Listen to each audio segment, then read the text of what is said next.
Now, theory of virtues is one of the basic principles of Platonian ethics, and in particular Plato defines the concept of justice, one of the cardinal virtues in Plato's theory. Now, one thing to remember is that Plato defines justice in the context of individual and the society.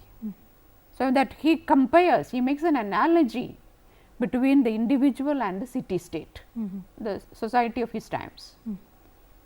Now, he says that any proposed definition of what makes an individual just can be tested by applying it to cities and vice versa. So, a just person, if you try to define a just person, you can define a just society like that. So, there is a comparison between an individual and a society or the city state. So, that for justice will be the same thing on both the small scale and the large. There is, we cannot speak of two justices, either it is for the individual or to the larger scale of societies or city states, it is the same. Justice is the same. Individual, if it is on the individual level, you define justice in the same manner you define justice in the social level. Okay. We apply the term just not only to the people, but also to the actions again. So, it is first he said it is not only for individual, but also for the society. Now, he says we can speak of just individual, also just actions. For the actions also we can apply the word justice or just. He says that people are just when the three parts of their soul are organized in the right way. This is how you apply justice to a man, to a human being. First he said justice to an individual, a human being. So, what is the meaning of that? He says a man is just when his soul, the three parts of soul are organized in the right way. How it is organized in the right way? In the hierarchical order, that is the appetitive part, the spiritual part and the rational part, and the rational part exercising control over the others. That is the right way of organization of the soul. Okay. So, Plato will say that this is the just for a person. A just man means his soul is organized in this way, in the right way. Now, in the case of an action, he will say that an action is just in that it conserves such an organization among the three parts of the soul. Now, for action also the same standard is applied. Just as you say that a person is a just person, we can say an action is a just action. So, here also the same standard of is applied, namely arranging or organizing or performing the soul in the right direction from appetite to spirit and to the rational level. Now, again he speaks of the city. So, individual action to the city. So, the city we described is clearly in some sense an ideal city.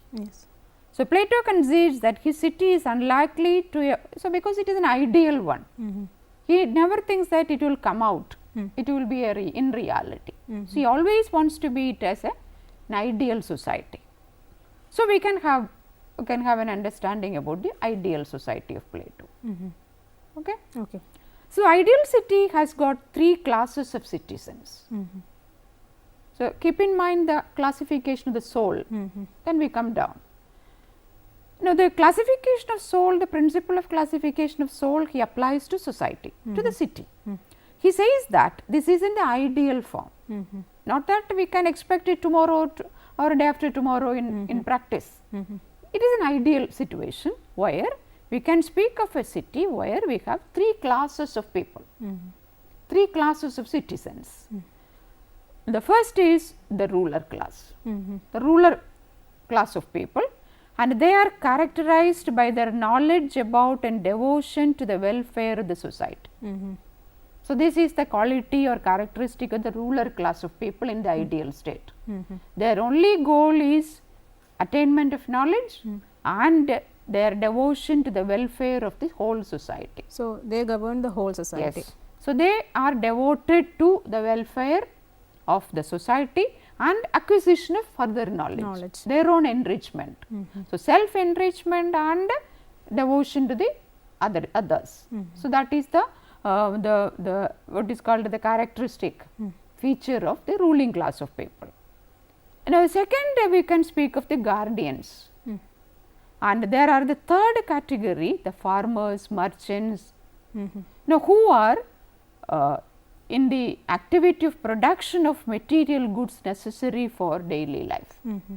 That comes to the third part. The third class of people in the society, they are they are responsible for the producing the material goods for the day to day affairs of life, day to day needs of people.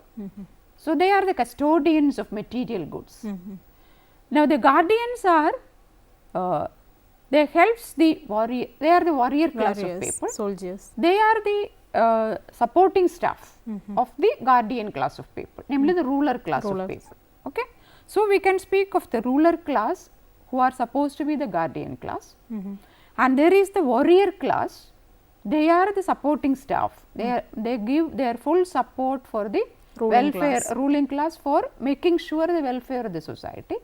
And the third means lowest is the what is called the artisans, farmers, merchants, who make sure that the society is provided with the day to day amenities of food and other things. So, they are the farmers, including the farmers and business people. What are things are material goods are necessary for daily life are provided by this class of people.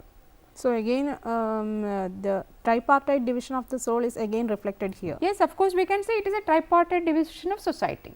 So, again the control will be in the hands of the ruling class. Ruling class who are ruled by the rational element. So, the rational element again controls the other two. So, that is the final principle, the rational principle. So, ruling class of people are characterized by their capacity to acquire knowledge, means the rational principle. So, they are governed by the rational principle, and they are supported by the physical strength of the warriors. So, warriors are there all the time supporting with their physical might the ruling class of people. So, therefore, we can say that they are actually the courageous, the virtuous part of society, of the human soul, and the appetitive part is performed by the lower class of people, common people covering what is called merchants, farmers, artisans. So, who provide the material goods of society for their daily living. So, this is the classification of society, and he assigns virtues to these classes. Coming secondly, he comes to says that these three classes have their own virtues. See, these virtues are justice, wisdom, courage and moderation. These are the four cardinal virtues. We will discuss it again, but these cardinal virtues are attributed to the different classes of people in the society, in the city state. For instance, justice in the city is each one performing that function for which he is suited by nature and not doing the work that belongs to others. See, that is what is called a justice. So, if you are a ruler, you have got a certain duty to perform. Now, you are said to be a just ruler when you fully perform what is your allotted duty and never encroach upon the duty of the warrior. You have to take care, be careful about not entering into the field of another person or another class of people.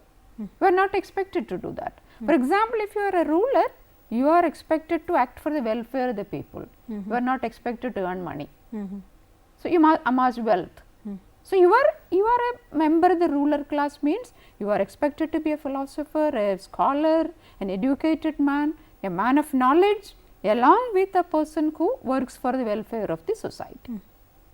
You cannot interfere with the working or duties of a soldier or a farmer. So, that is what is just, the meaning of justice, or meaning of the meaning of the virtue of justice. Okay. Then one's function in turn is determined the class to which he belongs. See, your function means to which class you belong to. Your function is determined by that class. So the ruler should rule and not amass wealth. That is what they say. The function of a ruler is to rule the country, and he is not expected to bring all wealth and he to become a rich man. The function of the farmers, artisans and merchants is the amassing wealth. The duty of the farmers is getting money, because he is the custodian of all material goods of society. He is the provider of food. He is the provider of all physical amenities for all the people. So, he must be rich. So, amassing wealth or becoming rich is the function of a farmer, for example, or a businessman. If the rulers turn from ruling to money making, they are unjust. So, this is the meaning of just and unjust. So, if a ruler, instead of ruling the country or ruling his society, he turns towards money making or amassing wealth, no, he is an unjust man. Okay? He is not a just man. So, this is how Plato makes a distinction between justice and injustice or injustice, or just and unjust man. Now, just individual whom Plato describes is also known in some sense ideal. So, after defining who is a just man, a man performs his own function and a man who never interferes the functions of another, that is a just man. Now, Plato says that the just individual is the ideal man. A man who performs his own function and keeps away from the functions of others, not interfering with the functions of others, he is considered to be an ideal man. So, just individuals are, now he says, just individuals are not simply intellects. So, do not think that they are only intellectual people, they are only in the field of meditation, only knowledge people, but for their souls contain other two parts also. So, because they have to look after the society also, even the ruler has to look after the welfare of the society, the other people. They are described in terms that they make necessary concessions to the uncomfortable reality in which we continue to live, the uncomfortable reality of embodiment. So, even though the ruler class of people are philosophers, namely people of knowledge, people of meditation, people of reading and study. So, they have got the other aspects also, the lower aspects also, because it is a human being, he has to take food, he has to protect his life.